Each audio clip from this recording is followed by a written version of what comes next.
You can easily become a digital nomad today because in 2024, there are more people ever with remote jobs and freelancing.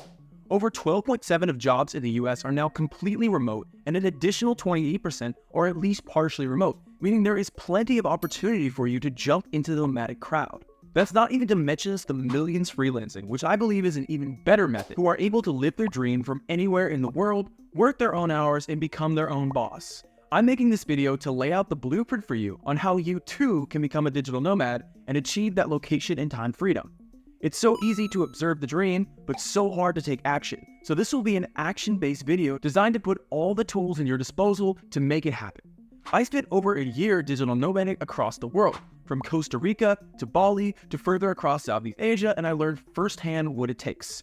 I also got to connect with dozens of others living their dreams and got to learn exactly what they did to make it happen.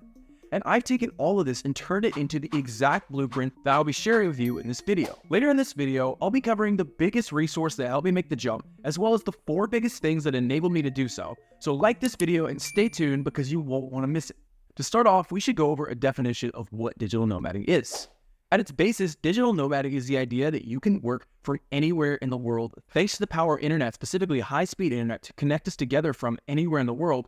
So many jobs that were traditionally in-person based that required you to be in an office in person no longer require that. And nowadays, unless you have a job that requires your physical labor, there's no reason for you to be based in one location, as you can connect to employers from across the world. At the beginning of 2024, it's estimated there are 35 million digital nomads working worldwide. Especially since events in 2020, so many individuals and companies have realized the exact same work could be completed outside the office that once was demanded to be completed in person. Starting this off with step 1 of becoming a digital nomad is to figure out your income in a way that doesn't have to be tied to a physical location. And while it's certainly possible to save the stage for once you figure out moving to another country, I think it's certainly a lot better to figure out the stage first so you don't have to worry about figuring out how you're going to make money before you move to a foreign country and have lots of other things to deal with. The idea of digital nomading really first started to take shape, I believe, in Tim Ferriss's The 4-Hour Workweek. If you haven't heard of it, The 4-Hour Workweek is a great book. If you're into digital nomadic, highly recommend. Basically, Tim, he goes on to talk about how you can leverage your time the best, whether if you're working your own business or working with an employer, to only have to work 4 hours a week in the office, and then how you can use this time to travel and do things you actually want to do. His book originally came out many years ago, and I believe this was the original start of a big digital nomadic movement of people following in Tim's footsteps. This movement has really started to kick off in the 2010s as high-speed internet and networking tools have spread across the globe, and post-2020, where a lot of people tried working remote for the first time, and where companies realized they didn't need employees in person, how much individuals and employees enjoyed not having to go in the office or not having to live in a big city. Now, there are 3 main types of making money digital nomading that I want to go over, starting us off with number 1, which is owning your own business, specifically doing e-commerce. I think it's great, but it's also overhyped in the sense that a lot of people get the perception that in order to become a digital nomad, you need to own your own business, which is not true at all. Not everyone's going to have that same entrepreneurial spirit, and I don't want you to feel like because you don't have it, you cannot become a digital nomad. In fact, I believe that most digital nomads do not own their own companies, and there are plenty of ways to get into it. But it's still a great way. It can have a lot of upside in the sense that you have the most leverage and freedom of your time, and building the most leverage has a lot of upside. It can really detach you from physically putting in hours at a job or in the office. There's so many different ways to start your own business, from starting your own agency, starting your own e-commerce business using Amazon or dropshipping, building an affiliate marketing business. There's so many ways to get started. It would be impossible to cover all of them. If you are interested in starting your business, there's so many specific tutorials talking about the specific different ways to get your start by searching basically anything on YouTube. The second way is getting a remote job. Getting a remote job is an incredible way to get started digital nomadic, as it still offers that traditional employment, just allowing you to do it anywhere in the world. Since 2020, there have been so many jobs that have opened up and started becoming remote as employers realize that they don't need employees in the office to get the same work done, especially now as we have connections tools like Zoom and others. And although many companies have been calling back to RTO or return to office in the past year and months, there are still many companies that are still remote, and more jobs ever are remote. A record over 14% of jobs in the US are still remote. This is more than ever. And you can find remote jobs by searching on sites and selecting that you only want to apply for remote jobs, and you can find jobs to connect with on sites like LinkedIn, on sites like Indeed, or on Google Jobs. You can search for just specifically remote jobs and find jobs in basically every skill set as long as it doesn't require your physical presence in the office. I have a full guide tutorial right here on how to get your first remote job. It's a very easy and step-by-step process that you can follow to find one, and as long as you're in a job that doesn't require physical labor, chances are you can find a company offering a remote position for that. The third option, which I personally believe in the best, is freelancing. Freelancing is so great as it offers all the perks of getting a remote job, except your income isn't just tied to one employer, it will come from a large range of clients. And this is great because number one, you can make your own hours. Number two, you're your own boss. And number three, you can scale very quickly. As you become better at your skill, you can very quickly raise your rates in a way that you can't getting an income that's tied to a job. I think freelancing has the best upside. I actually have a free freelancing guide that will take you through every step of the way right there in my description. It's one of the ways that I got my start. I was able to scale to 6 figures in my first year and not be tied to a single location. I highly recommend it. If you're interested, check out that guide. The fourth one I'll briefly mention is becoming an influencer or content creator. This is a fourth one you see time to 10, although I'll mostly save this one for later in this video. The amount that you can earn each one of these jobs varies. At working a remote job, you can earn just as much as you can working a physical job in the US or your home country. The range with freelancing and owning your business can vary so much, I can't even give you a range to get started with. When choosing your digital nomading location, it's important to look at the income coming in so you can figure out what expenses you can cover. Because depending on where you live in the world, the expenses will vary drastically. In fact, a lot of people choose the digital nomad in certain countries because they know the expenses there will be much less. And in fact, there's a lot of ways to check what the expenses will be in the country before you go to it. A place I recommend checking out is nomadlist.com. They're going to rank thousands of digital nomad destinations in cities across the world and also show you the average expense for a nomad living there. This is great to estimate it before to figure out if you're trying to go to another place where you can save money even there, or go to a place specifically just because you would like to go to it. Figure this out, and to make sure you're budgeted, it's as simple as looking at income versus expenses. And I have a full spreadsheet here that I use to plan out what I need my income to be and what I need to keep my expenses under. Now, this is great because your income will vary depending on your specific scenario and which career path you're down. And also, your expenses are going to vary based on what location you go to and if you're trying to save as much money as possible or live a little at each one of these spots. Now, I've got the sheet broken down into a lot of different expense sections. These include your stay, your food, your travel expenses, your entertainment, your emergency fund, and your other. And then finally, the taxes section down here at the bottom. Your stay, obviously, is your accommodation. I'll dive into this category fully in just a minute. Your stay is going to vary depending on where in the world you're staying and also what type of accommodation you're going for, whether you're getting an Airbnb or a hostel. Your food, are you cooking your food or are you experiencing the local cuisine? Also going to vary based on location. Your travel, obviously you travel there, you plane flight there, but once you're there, are you traveling via bus? Are you traveling via car? Are you traveling via plane? This is going to also have a big determinant in your cost. Your entertainment is pretty self-explanatory, although we'll dive deeper into it. Emergency fund. It's very important to have a fund to get back to your home destination if you need to. A story I heard from one of Robert Greene's books is how he was working on a Mediterranean island and got stuck with some hospital bills and didn't have the money to pay for a plane flight back. It ended up getting stuck working construction on this Mediterranean island in order to fund his plane flight back. This is the worst case scenario for many, and so I always recommend having an emergency fund. And then taxes, of course, there are going to be taxes that arise from your income that will break down how to pay your taxes when you're actually working in another country. And it will all make sense when it all comes together. Now, I recommend you do the sheet with me. I actually have a free link down there where you can download the sheet, where you can walk step by step with me as we fill this out for your nomad adventure. I think this will be very helpful. And again, planning is the most important thing here. Without a plan, bad scenarios could happen. So by planning out your income, by planning out your expenses, you know you're set to go to your location. And I believe it's much better to figure this out before you leave so you aren't stuck figuring out your budget and your plans when you're in a foreign country, digital nomading for the first time. For instance, we can see in Da Nang, Vietnam, the cost of living is only $956 a month. You can further see the breakdown, where it's about $2.84 for a meal, around $322 a month for monthly stay, and only $1.42 for a beer out in the town. Especially if you're coming from the US, that's going to be a lot lower cost of living, and this is something you can adjust for when looking at these numbers. But although a lot of popular digital nomad destinations will be cheaper like this, there will still be some that are more expensive. For instance, on the other side of the spectrum, we can take a look at Cape Town, which is on the more expensive end, where the average cost for a digital nomad is around $2,126 per month. Again, I think Nomad List is a great resource because it's going to let you see the data around the place you're going, and you can pick a place that matches up with your budget and the things that you're trying to prioritize. Now, keep in mind that these are just averages, and as we'll get into in just a minute when we go through expenses, it's very possible to spend lower if you're really trying to budget, or spend a lot more if you aren't careful. And so we'll go through these things one by one. Now, while we're looking at specific places right now, it's also very possible that as a digital nomad, you choose you want to spend a lot of time moving around. It's one of the great advantages of being a digital nomad as you aren't rooted in one location. This is possible, it's easy to do, and in a lot of cases, as we'll get into, it's easier as you don't need to worry about getting anything other than traveler's visas for the countries that you're going to.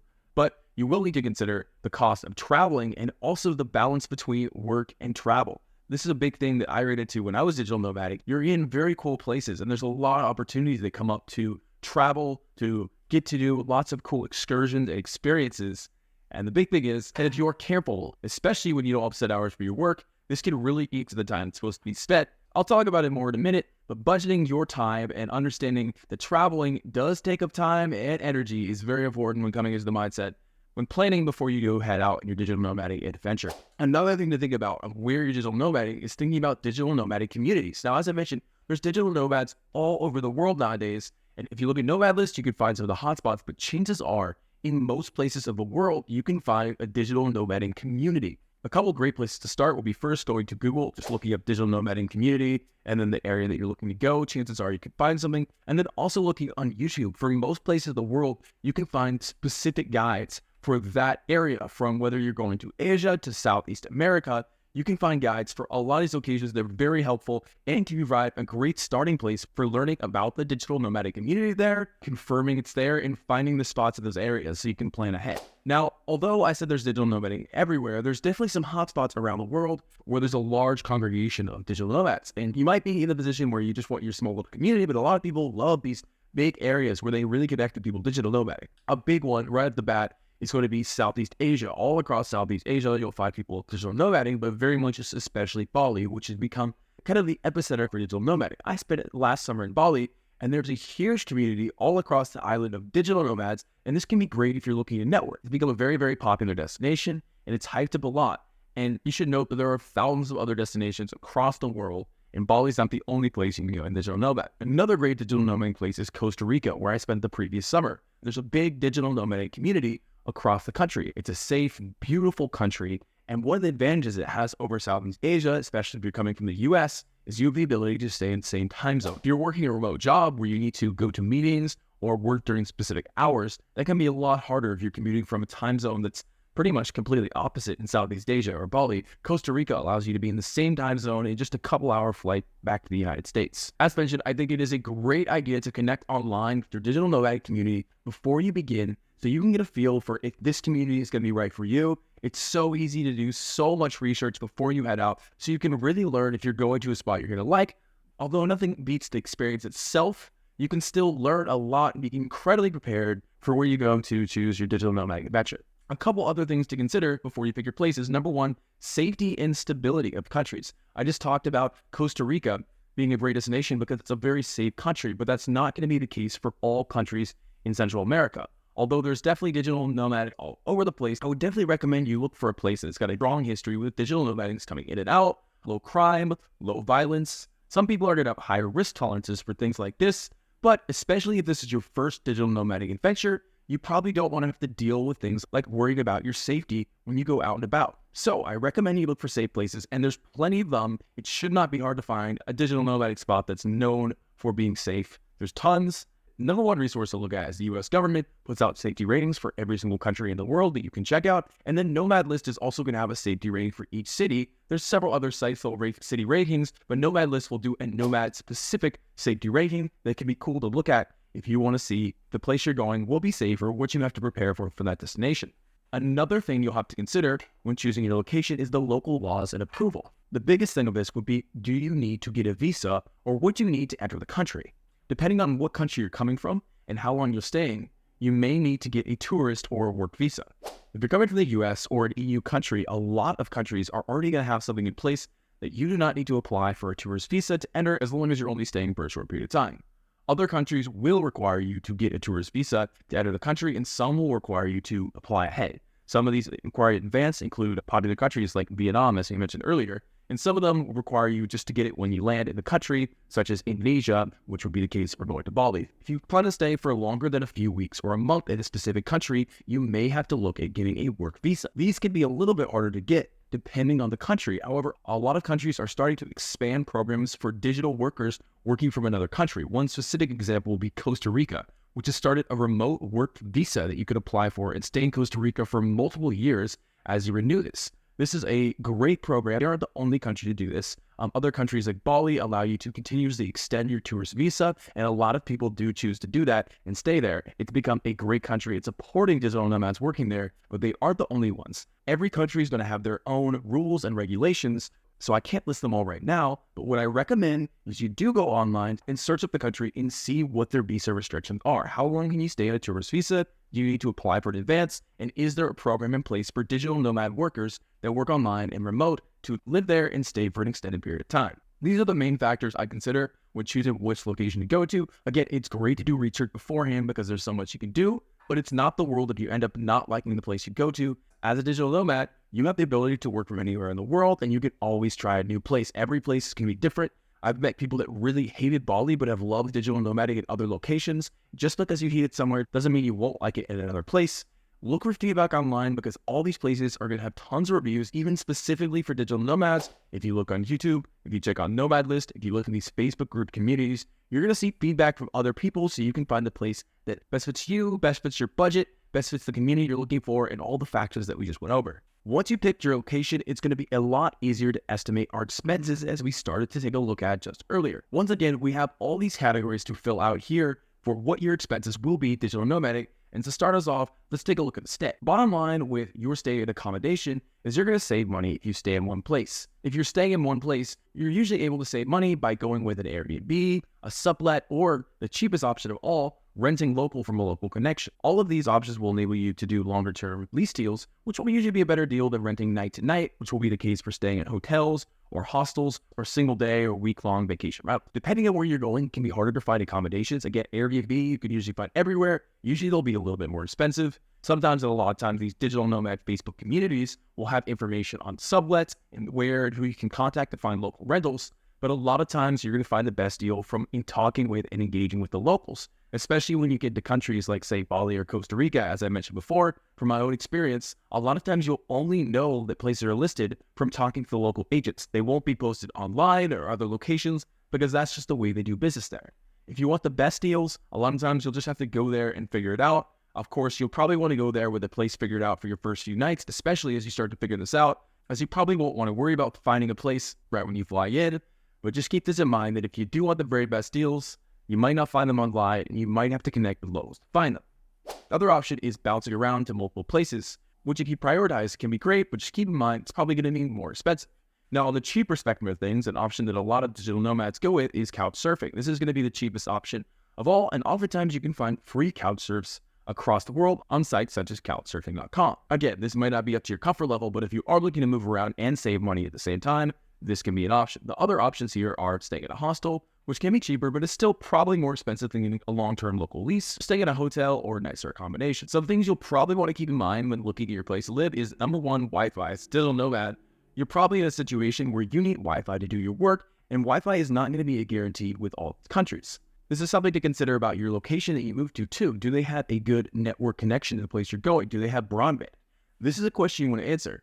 If you require high-speed internet where you're going to want to check this beforehand before you get stuck in a situation where you're unable to complete your work due to Wi-Fi.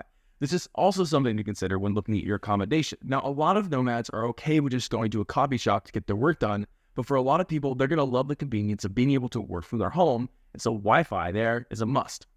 Another big one is AC. A lot of places you're not going to need AC or heat, but a lot of them you will and you'll want this, but not all the places will have this. Keep in mind these two things when searching for your place. Coming from the US or Europe, this can be very easy to forget, but it's a great idea to keep these in mind to ensure that you will receive all the amenities that you need. One more note on accommodation, something that I found very great and something that there's collections of all across the world is work hostels. Work hostels are specifically targeting digital nomads to come and work there, and I found these have been a great community for connecting with other nomads working there, a great place to stay, and there's a certain comfort going into a work hostel, knowing what to expect, knowing someone there is probably going to speak your language, and they can connect you to the local area and activities. There's a lot of work hostel chains. One of the big ones is Salim, which has locations all across the world. While some people will desire a little bit more authenticity, there's really something to enjoy about being in a foreign country and then knowing what to expect when you walk in the hostel, having that sense of familiarity of what you're getting, what to expect, and be able to connect to the people there.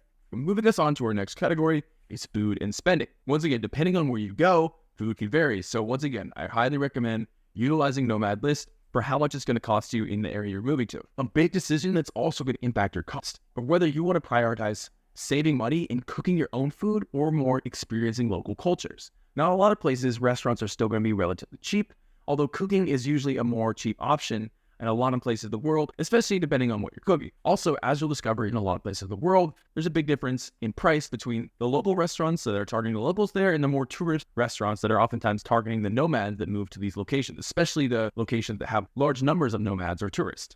For instance, in Costa Rica, their local restaurants are offering sodas, and oftentimes you can get a meal of these sodas, a big meal, for $2 to $3, whereas if you go to a same tourist restaurant right across the street, you could be paying $10 or more. Again, every location is going to be different, but these are the biggest factors. You can easily save money by cooking, by eating at local restaurants, but oftentimes by eating at the cheap local restaurants. You might be the case where you have the budget and want to experience more of the local cuisine, the best restaurants the local area has to offer, and in that case, you're going to have extra money for the money here.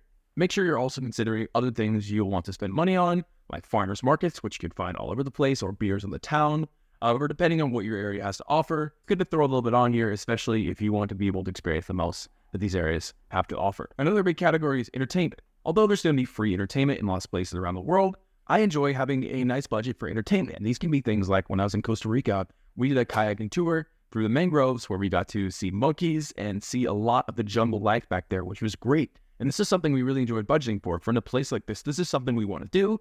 And so we budgeted money aside to be able to do cool activities like that, especially once a week, to really get out there. Sometimes either guided tours like that, sometimes concerts to attend. But in all these areas of the world, I find it's best when I'm able to enjoy what the area has to offer its most. And by having a budget for entertainment, I'm able to do that and enjoy these things when they arise.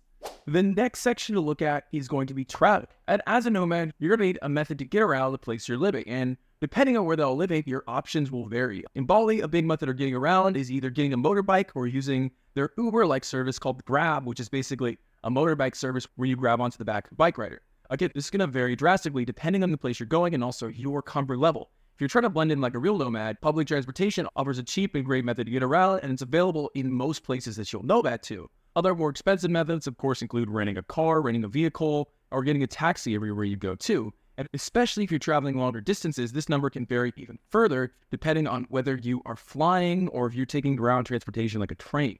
So this travel number is going to be very different depending on where you're going to. Nomad List, again, is going to provide you a starting place to figure out what travel is like in that general area. But again, you're going to have to use some sense. This number is going to depend if you're moving large distances, such as flying to another country or another area in the country, and your comfort level, whether you're okay taking the bus and other public transportation, or if you want to step it up by renting a car or vehicle or using a taxi or a shuttle. Next, let's take a look at other spending. Other spending is going to come up from time to time. When you're hurt or injured and need medicine, to supplies. If you ever need to get a new pair of shoes or socks, these expenses do come up, and it's important to plan ahead for when they do arise. This does not need to be much. It is probably the smallest portion of your entire spending, but it's important to have a budget for when these things do arise because they can come up from time to time. On top of looking at all these categories, it's important to think about how you're planning to pay for each one of those. The biggest things to consider here is, number one, what's the currency in the place you're going to? And number two, how do you plan on getting access to that money? Are there ATMs in the place you're going where you could take money out? Or are you going to need to take cash out in advance? If you're planning on staying at a location for a long time,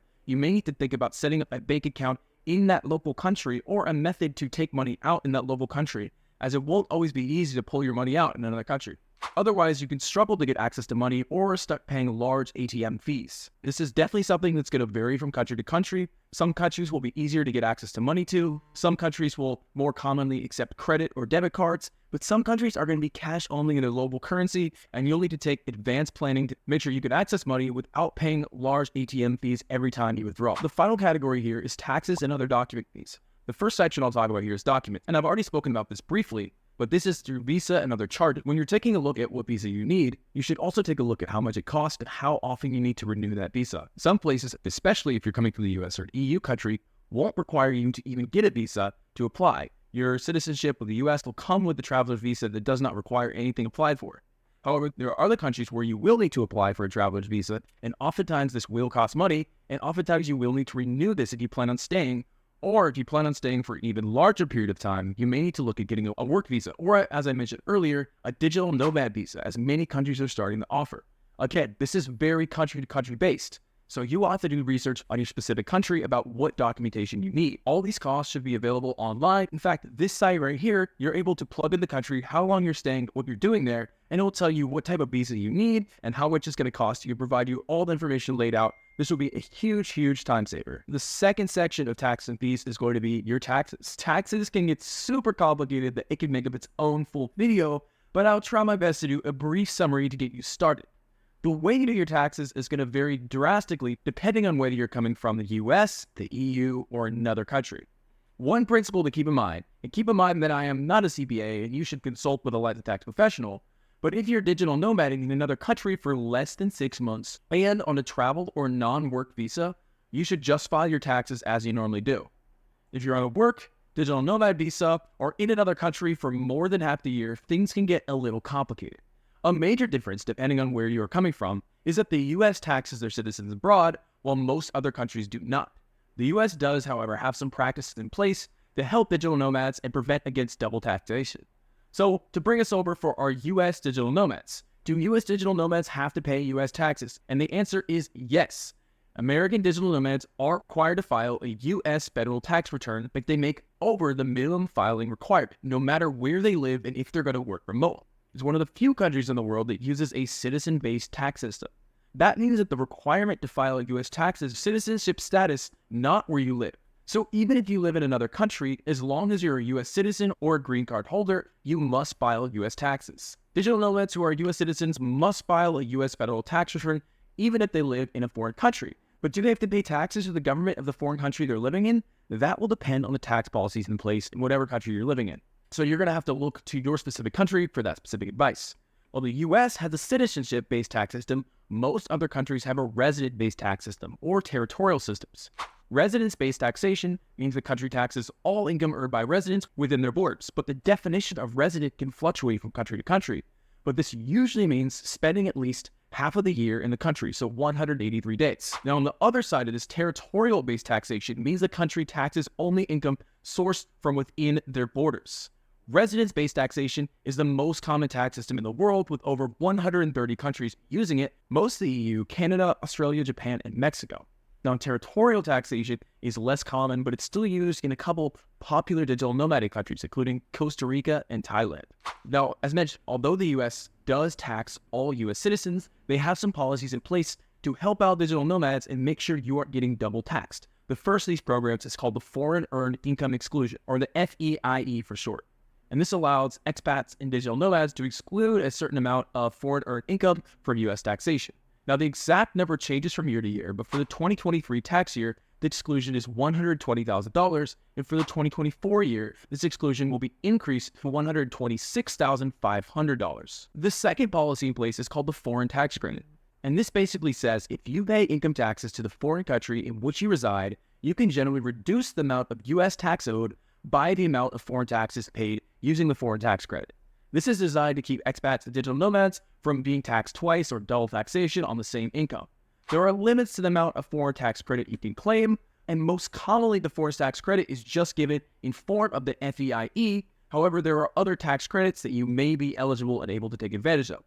Not all foreign taxes will apply either, and in order to claim one of these foreign tax credits, you must have a foreign tax liability, as in you were taxed by another country that originated legally in a foreign country and was assessed to your income and is imposed on you as an individual. Now again, there's so many intricacies to taxation, and not all of you guys may be coming from the US, which means you'll be dealing with an entirely new scenario. So there's lots of information available online. Just know taxes is definitely something you should plan for, especially if you're going to a country on a work or digital nomad visa, or if you're planning on staying for over 6 months. Now let's bring us on to some other tips that I think are super important before you begin your nomad adventure. The first one is do your research. I know I've talked a lot about research, but it's so important to be unprepared before you go to a spot. I know it can be fun to figure things out on a whim, but there's certain things you should know beforehand, such as the safety of a region, how to get money in a country, and plan some things out in advance, especially as a digital nomad, as you're continuing to work as you move to another country, so you aren't stuck figuring these things out while you're in the middle of the job. Number two, as we talked beforehand, make sure to plan out the costs and everything associated beforehand. And number 3, figure out transportation. Again, every region is going to be different. We talked a little bit about travel costs, but see what the type of transportation is in the region. Is there public transportation? Are you going to have to rent a car? These things are important to figure out. If you do the whole sheet we went through earlier, these things should be a breeze. Figuring out communities to stay in an area, I think, is a big one. I know we talked about community, but connecting on Facebook, on YouTube, on Google, finding these communities, Discord is another big one, where digital nomads connect all across the world, plans trips together, network, provide advice, ideas, and wherever you are in the world, you can tap into a community of oftentimes people from whole country that speak your own language that you can connect to. And speaking of whole language, depending on what country you're going to, you may be going to a place that speaks a different language. Although especially in digital nomad hotspots, it's pretty likely you can find people that will speak English there, especially if you stay around digital nomad communities. Learning a language is a great way to get started, even if you learn just the basics like hi, hello, how are you, how to ask a basic question. This goes a long way. The locals really appreciate it and can help you a lot when you're finding your way around a new place. Helps you immerse in the culture more in a way you otherwise would get. Another big one that's been a big help for me and others is travel insurance. And I don't mean insurance for your trips themselves. I mean insurance for your belongings as you're traveling. As you're moving around with bags and sometimes in countries that aren't quite as safe as your home country, things can happen. Bags and belongings can get stolen, and having your belongings insured can go a long way to ensure that if something happens, you can easily recover. If your computer or laptop gets stolen, you're able to get this resolved quickly. And travel insurance for your person and your belongings as you move around the globe can be very crucial. You have to search a little bit, but there are a lot of companies that will offer this moving renters insurance that will cover you wherever you go. A lot of times the people's home renters insurance will even cover them when they're traveling. However, if you're traveling for a large period of time or don't have home renters insurance, you will probably need to look at getting this separately. Another big thing to keep in mind is time zones. I mentioned it briefly before, but especially if you're working a remote job that has meetings in a certain time, or if you're connecting with freelancing clients that tend to come from another country, keeping in mind time zones is very important. When I was in Southeast Asia, I had a job in the US that would occasionally require me to make meetings. And these meetings, because they're coming from the US, were oftentimes at 2 a.m. and crazy times like that I just had to make plans and wake up for. Now, a lot of people probably aren't going to want to deal with that on a regular basis. So keeping in mind time zone is very important. There are digital nomad communities in every time zone across the world. So if this is important to you, just keep in mind this before you go, that the time zones will be different if you're moving from east to west, especially if you're going across the world, can be drastically different. Another big piece of advice I have is to travel light. I personally have a tendency to overpack. I like to bring lots of clothes and belongings with me. But something I realized very quickly is the advantage of traveling light. When you're moving around quickly, when you're staying in small quarters like hostels and things like that, traveling light has so many advantages. It's so much easier. I realized very quickly that there's probably around 40% of my things that I was using 90% of the time. And that other 60% I didn't actually need to have with me. Although it might be fun and cool on occasion, I didn't actually need to have with me. Since that first digital nomadic experience in Costa Rica, I decided moving forward to travel more light. My bag feels great, and it's super easy to keep track of all my belongings and not lose sight of something, as it's so easy when you have multiple bags to keep track of. My final piece of advice here is to make sure to maintain a good work-travel divide, especially when you're digital nomadic, when you're traveling. There's a lot of fun things around you, and traveling itself can take up a lot of time. And this goes especially if you're working a job that doesn't have set hours like freelancing. The first few weeks in a new country, I often found myself very distracted by cool events, by meeting people, by traveling, by seeing new things, by doing things in the area I'm in, that I often found that travel and fun side eating into the work side. And this is something that I and a lot of people eventually react to and start playing out their time. But keep this in mind. You may want to create a schedule. Say, hey, I'm going to work this time every day, or at least get this many hours done so that travel and fun side doesn't start to eat into the work. Because for most people, it's going to be important to get some work done. Now, you may be in the position where you have achieved that 4-hour work week. You don't actually need to work that much. And great for you. Go have your fun. Go travel. For a lot of us, there's work that needs to get done that we can often get pulled away from, especially while traveling. So by creating a schedule, by planning this out, you can plan the best experience possible. Now, finally, onto pulling the trigger. If you have the income over expenses, you have an emergency fund, and this is something that you want to do, go for it. So many people will spend so much time researching digital nomading, but will always keep it as a dream and never do something about it. If your job is holding you back and traveling is a huge thing for you, then maybe consider finding something or a career that aligns with your desire. I talk a ton on this channel about how to freelance and how to detach yourself from one employer, have many employers, have freedom of time and location. And this opens up the door to digital nomad. Another thing is starting this journey doesn't have to be a full commitment to a new life. When I went digital nomadic for the first time, I planned to go for only 1 month because I still had my last year of school to go back to. What I say is if you're still on the fence, set a date. It could be a month, it could be 3 months, whatever works for you. Although I wouldn't want to go lower than 1 month. Buy a return ticket wherever and view it as a temporary experiment.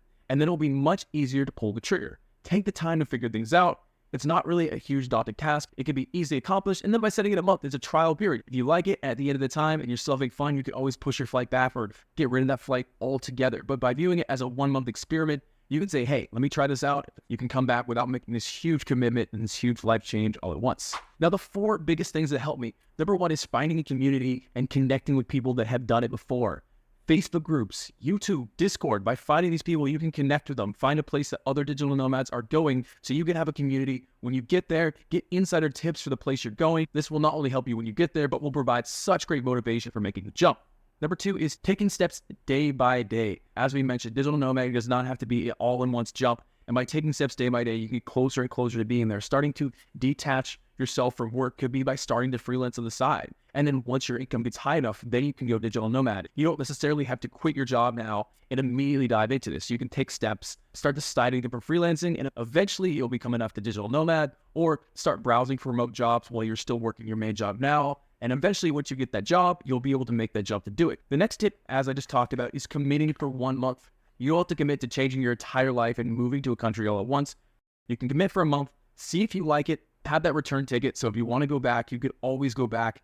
And this way you're trying it out. You can bounce to another location after then, decide it's not for you, go back. But by doing this 1 month experiment, you're getting enough of the location. Anytime shorter than a month, it's just like a vacation. 1 month will give you the digital nomading experience so you can feel what it would actually be like to live there and get into a routine and the culture just a little bit. The 4th one is, this is just a general digital nomad tutorial. What I recommend you do is find YouTube videos for every location, pretty much every digital nomading location you could think of. There's been a YouTube video made for it, going over what it's like, and you can watch these videos, but not only can you watch them, you can connect to the people behind the camera and ask them, reach out, talk to them, and see how they like these spots. Although we talk so much about these big spots like Costa Rica and Bali, there are smaller locations, if that's more your thing, all across the world for whatever you're looking for. Once again, Nomad List, huge resource. Now with you guys right here, I'm going to go ahead and plan out my next digital nomadic trip with you guys with its expense sheet so you can see exactly how it works and how you can plan your trip too. Again, there's a lot of great spots to start. YouTube can be a great source of inspiration. Discord, by talking to other nomads and figuring out great spots to go. Another one I've said so many times now is Nomad List, where you can browse things based on filters that you set and figure out which destination is right for you. I'm digital nomad in Asia and Latin America, but right now I'm really wanting to do a digital nomadic trip to Europe. And by looking at this, I can see a few spots that are really grabbing my name. First one is Portimao, Portugal. This looks incredible. I've heard a lot of good things about it. And the other one I'm looking at is Split, Croatia.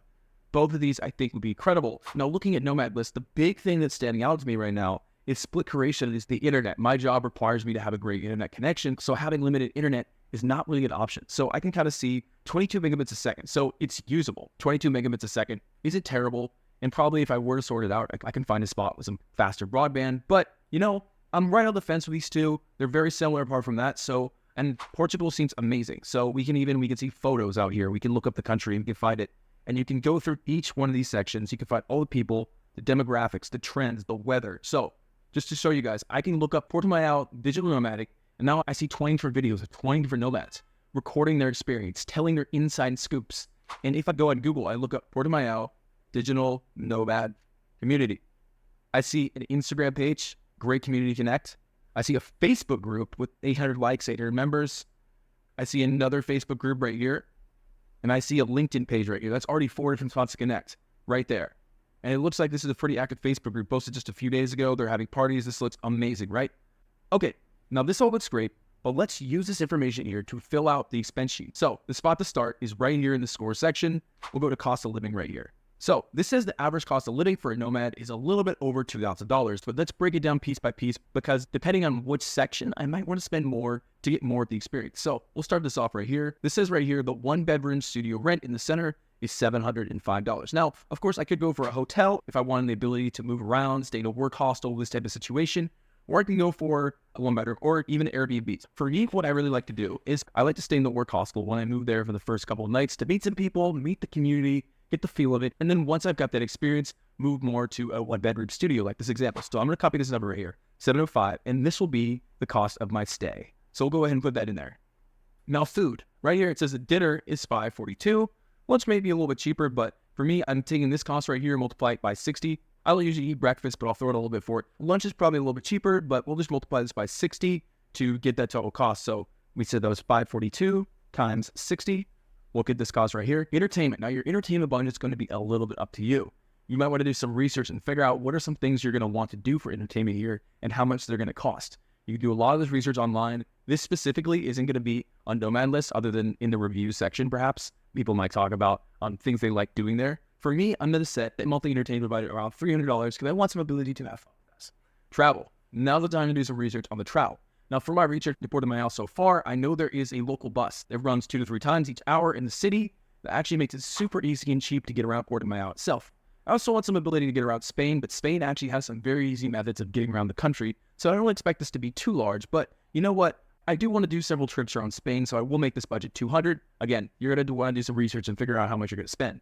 You know what? I'm going to set my other budget at $100 for things that might come up, and then taxes and documents. As a U.S. resident, if I'm going to Portimao for just a month or two on a traveler's visa, it actually won't cost me anything to live there for this time. I will put a good $20 just in case something comes up, but in general, as a U.S. citizen traveling to the EU, I'm allowed to stay there for up to 90 days on a traveler visa without needing to worry about getting a work visa, study visa, or anything like that. Cool. Now that we've got this filled out, we have the total of how much this costs. Now, I need to put my income in here at the top. How much am I making each month? And let's just say if I was making $2,500 a month, and let's just say I had $200 of extra income coming in from some freelance clients, that would mean I am well equipped to stay here. I think for entertainment, we're going to be spending a little bit more. Let's just say you want to be able to go out and a beer or two a couple nights a week. Let's just say we raise this up to $500. Still, we're still well within our range right here if we're only making $2,500. And let's just see how much this checks out. This says the average cost for a nomad is $2,000, but again, we aren't staying in a hotel or hostel like you might assume that most nomads are. This is something to keep in mind. We've done a pretty good job. Even if we do adjust these amounts up a little bit, we're still well covered as long as we make sure that we have an emergency fund. I recommend you do this. Figure out your location, do your research. I did this very quick in front of you guys, but that's generally how I would do this for wherever you want to go. Now, if you're interested in starting your own business or side hustle and living your digital nomad life, make sure to subscribe. I'll be sharing tons of videos helping you along the way of your journey to get there. Thanks for watching, and I'll see you next time.